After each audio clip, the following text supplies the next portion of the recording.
want to be more like you. Really? So, and for the fate of humankind, I think it would be great to have more Elon Musks. So what do we need to do to become more like Elon? I don't know if that's, I think it maybe sounds better than it is.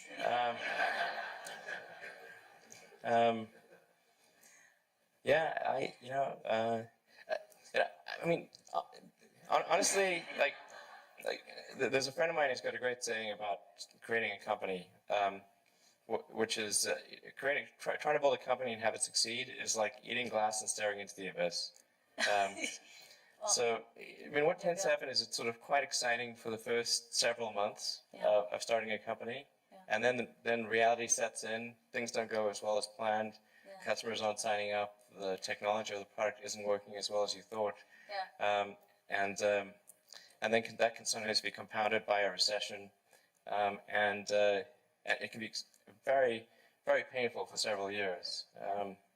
So I think, frankly, starting a company,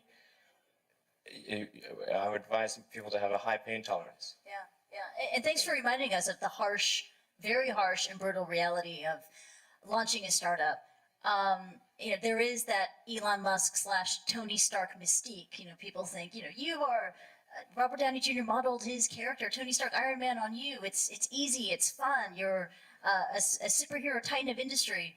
But it's really hard. It's really difficult. And it's something that requires perseverance and grit. Do you fear that maybe in this generation or the younger generation that they don't have that perseverance and grit to take on these really tough challenges? I think some people do. Yeah. But no, I think it is definitely true that, I mean, maybe there are occasionally companies that get created where there's not an extended period of extreme pain, but I'm not aware of very many of such instances. But I do think that new great entrepreneurs are born every day, and we'll continue to see amazing companies get built.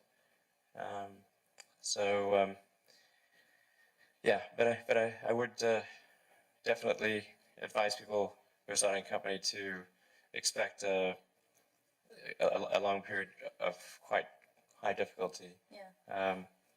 But I mean, as long as people stay super focused on creating an absolute best product or service that really delights their end customer, if they stay focused on that, then if you get it such that your customers want you to succeed, then you probably will. Right. You have to focus on the customer and delivering for them.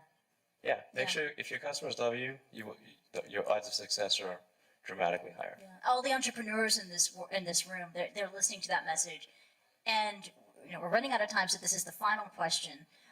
This is for the budding entrepreneurs in the room who could take an Elon Musk idea and run with it. I mean, quite famously, Hyperloop was the idea that you had to give away because you just don't have enough time to deal with it. What are the other ideas that you have that you would love to see another entrepreneur just take on and go? Well, I think there's a lot of opportunity in general in electrification of transport. So electric aircraft, I think there's a lot of opportunity there. I think in genetics, although that's sort of a thorny area, but I think that's in terms of solving some of the more intransigent diseases, genetics are really key to solving those. Something that I think people may be only beginning to look at is establishing some kind of brain-computer interface. A brain-computer interface. Yeah, at the neuron level. So this is sort of intelligence augmentation as opposed to artificial intelligence. Right. And I think that has a lot of potential. You mentioned this to me yesterday. I really had kind of no idea what you were talking about, and then I looked up Ian Banks, neural lace. Neural lace. That's right. Exactly. And so it's this concept of wiring the brain. So it's either there could be a brain internet, and it could also mean that we can upload our thoughts to the cloud. you would never forget anything. And you wouldn't need to take photographs. Yeah. I know, it was incredible. I mean, you would never forget anything. You would expand your ability to process information, to remember information, right? But then when the denial of service attack happens, you gotta watch out for hacking. That could really be awkward. watch out for that. But also, then I read it can also be used to fight degenerative diseases like Parkinson's too. Yeah, absolutely. Yeah, yeah. And I think it actually would be quite an equalizer as well, because I think the delta between it would sort of even things out. I think. You mean in humankind that Yeah, people yeah. would be there would be no education disadvantage. Everyone would Yeah. be starting at the same level. Yeah. So there would be no that kind of world. All right, welcome. You asked for predictions. Okay. But predictions are not the same as That's right. preferences.